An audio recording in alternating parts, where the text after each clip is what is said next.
Welcome back. Today we're going to have a very hard discussion. This discussion is going to be around decentralization. What does decentralization mean? How does it impact a community? And who's wrong and who is right?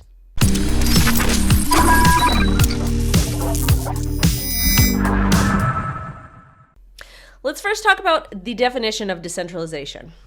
The spread of power away from the center to local branches or government. The spread of power away from the central to local branches or government.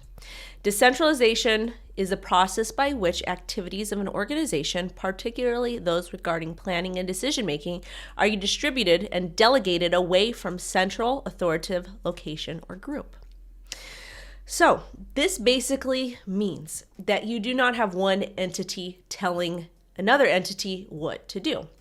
That essentially people are free to make their own choices, to express interest in part A, to express distaste for part B. Nobody gets a say as to what is right or what is wrong. However, are humans mature enough to truly work, live, thrive in a decentralized economy? Let's go ahead and take a look at some stories here. There was an event that recently happened. Let's talk about this event. Canadian trucker protest bypasses fundraising restrictions with Bitcoin. So there was an issue that happened in Canada. And so these truckers who felt that their government wasn't doing them a service decided to protest. So they went ahead and set up a GoFundMe campaign. Well, GoFundMe said that's not happening. Let's take a look. So basically, GoFundMe, the organization that facilitated these donations, said, we're not going to allow this to happen. And basically, they are being biased because maybe they do not believe in what these truckers are doing. So they went ahead and they kind of stopped all of the donations from coming in, and they refused to disperse them to that particular charity. They went ahead and put out this statement. To simplify the process for our users, we will be refunding all donations to the Freedom Convoy of 2022 fundraiser. This refund will happen automatically. You do not need to submit a request. Donors can expect to see refunds within 7 to 10 business days. So, if you go through this thread here, there's a lot of people arguing about what is right and what is wrong. And they're stating and showcasing, hey, GoFundMe did this or GoFundMe supported that. And it goes against their ethos. So the question now becomes, was GoFundMe correct for doing so? Well, they are a centralized entity. And they've proven that they were a centralized entity because there was something that was being donated to on their platform, which they facilitate charities, donations, nonprofits, all kinds of things. And they said, no, we're not going to allow this to happen. Therefore, they're a centralized entity. Some people are cheering GoFundMe. Others are upset. Me personally, I think everybody gets a choice where they want to do with their money. And I think if you don't want to support a particular organization or a cause, don't do it. But to put pressure on a centralized entity to do something is kind of crazy to me. Because a lot of these people are championing for decentralization.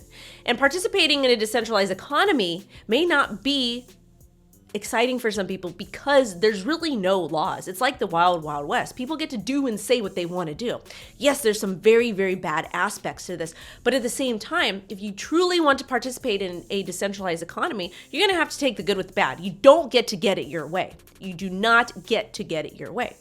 But let's go ahead and talk about the solution to this centralized platform, GoFundMe, because there was a decentralized solution that occurred.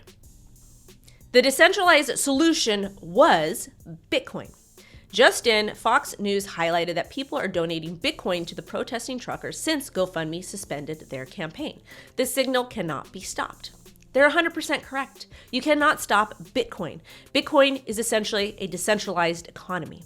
The people that are mining, the people that are sending transactions, it is anonymous. And that's the way Satoshi intended it to be. There are issues with anonymity. There's issues with decentralization, but ultimately, is decentralization a better way of doing things than centralized? There's going to be people on both sides of the spectrum. And let me tell you something. Humans are beautiful because we have a difference of opinion. Humans are beautiful because we have a difference of opinion. Just because I don't agree with something you do doesn't mean it's my business to tell you what to do, and vice versa. However, I always find it very interesting that people in crypto will dictate to others what they can and can't do, what projects they can talk about, their personal opinions, their personal beliefs. So this now becomes a social issue when we're talking about decentralization, because everybody wants to champion for Bitcoin. They like Bitcoin because Bitcoin makes them money. But at the same time, they're not comfortable with the way Bitcoin is being used. So that brings us to our next debatable topic. And this comes with the Ethereum community. Apparently, this gentleman over here tweeted this back in 2016. And he is somebody that works over at ENS. Well, the ENS community reconsiders the director's role because he was the director over at ENS. Well, Ethereum is a decentralized protocol, very similar to Bitcoin. Ethereum name service ENS might not necessarily be so decentralized because we have people that want to go ahead and remove him. And if Ethereum or this particular community, ENS, is truly decentralized, then something that Brantley said a while back shouldn't matter, or should it? Was it terrible what he said? Yes. Was it kind of bizarre? Yes. Is he wrong in saying it? I don't know. That's his personal opinion, and I'm playing devil's advocate here. I don't agree with what he said, but at the same time, it's part of operating in a decentralized economy. And I'm not here to dictate what is right, what is wrong. I can express my personal opinion. But at the same time, if we start to cancel people in a decentralized economy, is it really decentralized? And are we really adhering to Bitcoin's ethos? Again, decentralization is not perfect, and centralization is not perfect. But for me as a human being, I would rather participate in a decentralized economy than in a centralized economy and have people tell me what I can and can't do. Because when we start to give humans power, that's when a lot of funny business happens.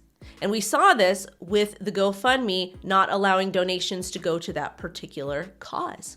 Was GoFundMe right for doing so? I don't know. I don't think it's okay to tell people what they can and can't do with their money. If somebody doesn't believe in something their government's doing, part of Bitcoin's ethos is to speak up about it. That's what cryptocurrency is about. At least that's how I interpret it. So my question to you now is, are you comfortable with living in a decentralized economy? Or would you prefer a centralized economy? And if you prefer a centralized economy, are you okay with people telling you what you can and can do with your own money? Either way, I wanted to create this piece to prompt and to push critical thinking and to kind of talk to all of you and get all of you thinking about true decentralization. Is it something that humans can do, or should we be stuck with a centralized economy? I also want to close this out with stating I do not condone hate speech. I do not condone violence, but I also understand what a decentralized economy is. And I understand that it can be flawed because there can be things like this that do occur. Whether they're right or wrong, it's not necessarily for me to judge because I'm just a human. We are all humans. We all have the same features. We all have difference of opinion, and we're all very beautiful, unique individuals. And I think difference of opinions is very, very important to human growth. But at the same time, who am I to tell you your opinion is wrong, and who are you to tell me my opinion is wrong? So I'm hoping that this video can spark a very intelligent conversation where people are utilizing their social skills and utilizing critical thinking and kind of talking about what occurred. Is it right? Is it wrong?